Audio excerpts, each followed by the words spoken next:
Hey strikers!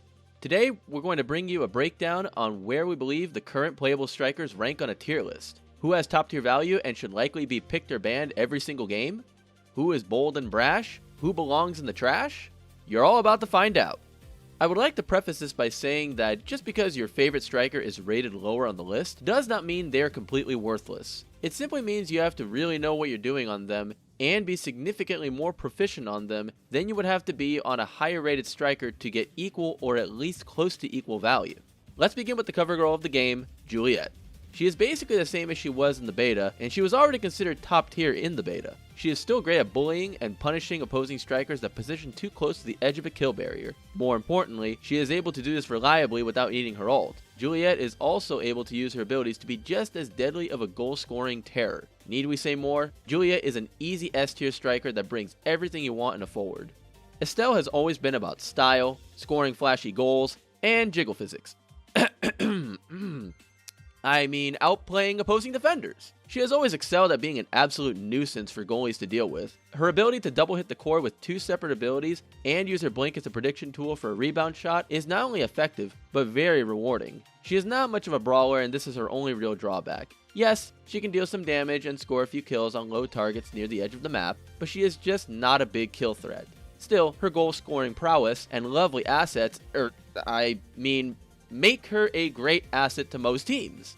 Estelle is a very strong A-tier pick.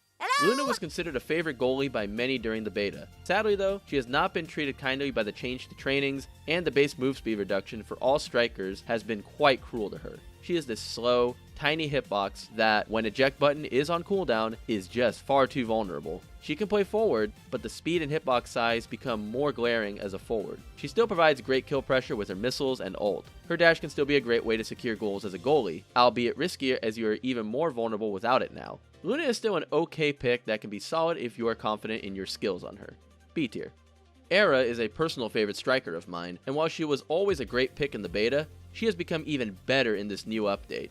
By better I mean the sheer value of what she brings to the table. Her move speed boost is huge after the base move speed reduction, her shrink is even more crippling, her ult is just as annoying as ever for opposing teams. But what puts Era over the top is how amazing she is with the updated trainings. There are so many that are great on her, and there are very few awakenings that she can't effectively utilize. Era may not have big killing power outside of a well-timed ult, but she is an absolute powerhouse in terms of how much value her kit brings to any team. S tier without a doubt. Dubu, the cute furry bastard. He was basically the only goalie played during the beta, and I'd love to say this has changed, but it hasn't. He's still the best goalie, and with the addition of goal gates, his defensive capabilities are just unparalleled. He scales really well with the majority of awakenings, and he doesn't really have any weaknesses. With all that said, we're gonna put him in S tier. Now raise your Dubus. The Uwu slime girl, Juno, was a favorite pick by the crafty players who loved using her slimes to outthink opposing players. Her weakness has always been that she is very susceptible to being bullied because of the lack of aggression in her kit. She is all in on her finesse gameplay. This was a problem, but her biggest weakness was the existence of X. Now that he is no longer as oppressive, Juno is able to operate without worry of X giving it to her. Yes, this does mean she gets ice cream. A tier. The Shadow Man, Rune, has been considered very difficult to play since launch. With the trainings rework, this has become even more true. It's very difficult for most players to get maximum value from Rune's kit. In the right hands, he is unstoppable with his blend of goal scoring finesse and kill power, but only the truly great players will be able to justify playing Rune to climb over most other strikers. He is going in B tier, but play him by all means if you are very proficient on him. Drakkar was only really played by Drakkar players during beta. He's in a pretty solid place right now. He did get hurt by the nerf to brawlers, but you can still get some sneaky kills with his stealth. That being said, his abilities can be used more for securing goals as well as core and map control. Grabbing awakenings for his stealth move speed boost provides surprisingly great value. He does not bring as much to the table as some of the other strikers higher on the list, but he is a solid B tier overall. Asher is in a pretty unique position of being really good in both a goalie and forward role. She has good defensive skills that can also be used offensively. On offense, she can be either a mid bruiser or an in-your-face fighter to really get in the goalie's head. She is a much better forward than a goalie, but she is no slouch in goal by any means. Overall, she's definitely S tier.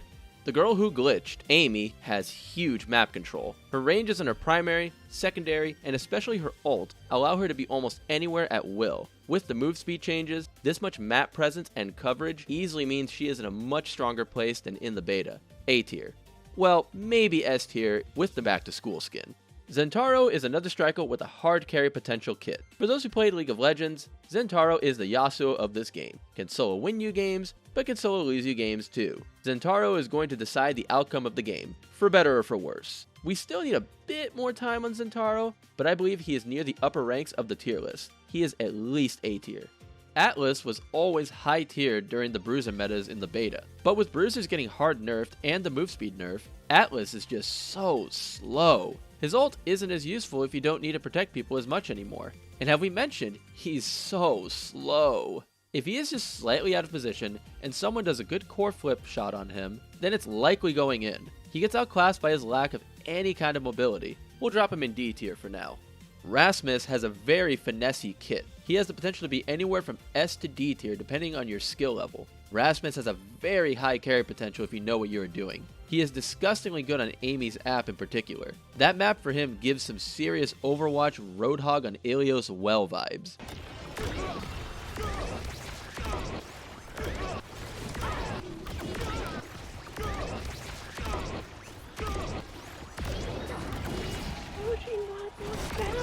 If you're playing on that map, you should probably ban him. We will slot Rasmus into A tier. Kai is just as solid as ever. His self-haste ability got a value increase, but outside of that, he is the same Kai that is still very well rounded as both a forward and a goalie. He is still not much of a brawler, but he can still do his job effectively. A tier. Ah yes, the X-Man. We made a video on X during the beta that focused on his hilariously effective ability to tunnel on beating up opposing goalies while ignoring basically every other aspect of the game. Sadly, all good things must come to an end. X has been hurt really badly by the changes Odyssey has made to the game. He's incredibly reliant on getting a good awakening during picks and bans. This, along with goalies getting a buff while standing in their goal zone, has neutered X quite a bit. He can still have amazing carry potential if you have good luck with awakenings, but we're going to put him in B tier because you are reliant on a variable that is out of your control. You can find an updated version on our website, osn.gg/meta. We'll be changing it as we play more and get a better grasp on the game. If you like this video, please check out our other video on the different positions in Omega Strikers, and we'll see you in the next video.